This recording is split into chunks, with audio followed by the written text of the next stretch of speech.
Hi everyone, Manuela Marchegianni from Isomers Skincare. You know, a lot of people ask me about skincare routines, how to use products, what products to use, and it varies for everyone. One of the things that is becoming even more interesting is how long do you wait between products or the steps? So what are the steps? How long do you wait in between? What makes it more efficient and effective? So in general, let's go through skincare and how long do you wait between steps. First of all, with cleansing.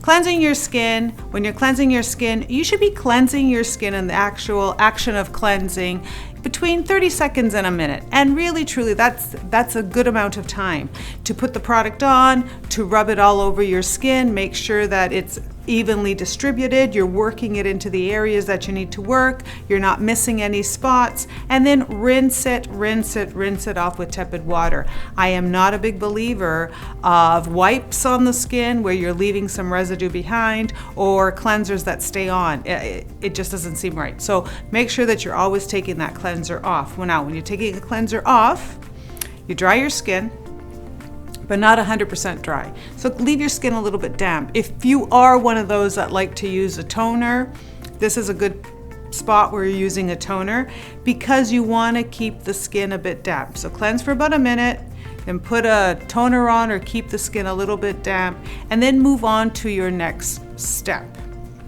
Next step usually are serums at this point. Now there are two types of serums.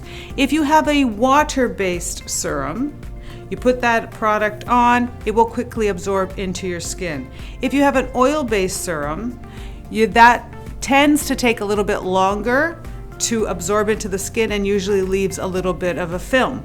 When you're using an oil-based product, you can take longer in between steps.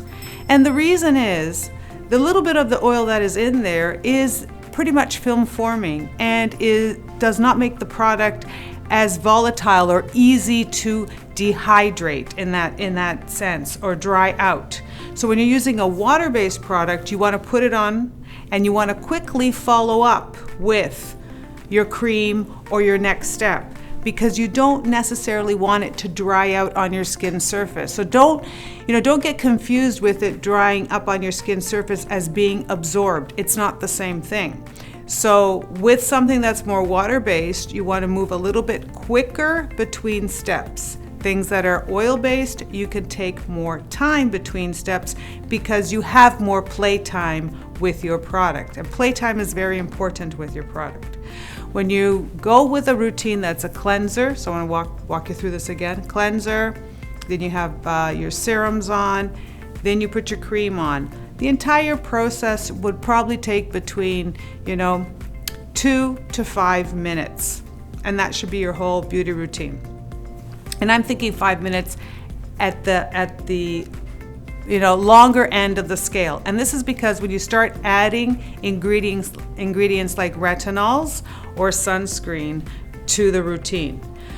How to apply retinols properly or retinoic acid properly is to cleanse your skin, and if you're putting your retinol first on clean skin, now here is where it changes. This is where you're going to let your skin dry, especially if it's a prescription retinoid.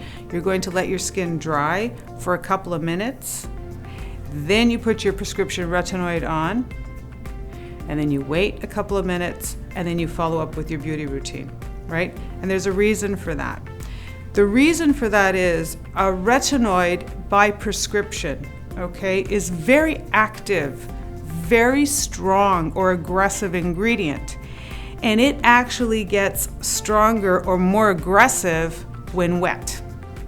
So you actually want to make sure your skin is dry when you put it on, and then you want to kind of let it dry and settle before you continue. So you don't want to front and back load it with moisture because that leads to irritation.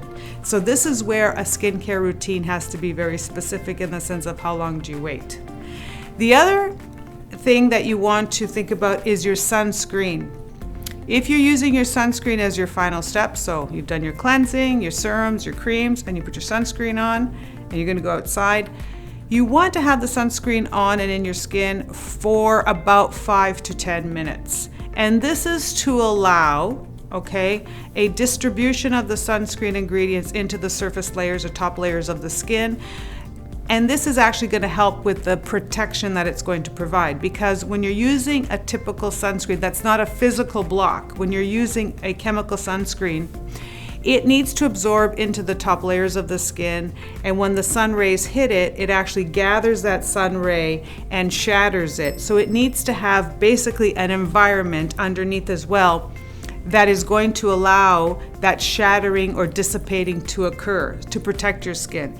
If you don't give it enough time to get ready, it can't do its job. So that's where you're going to want to spend a few extra minutes.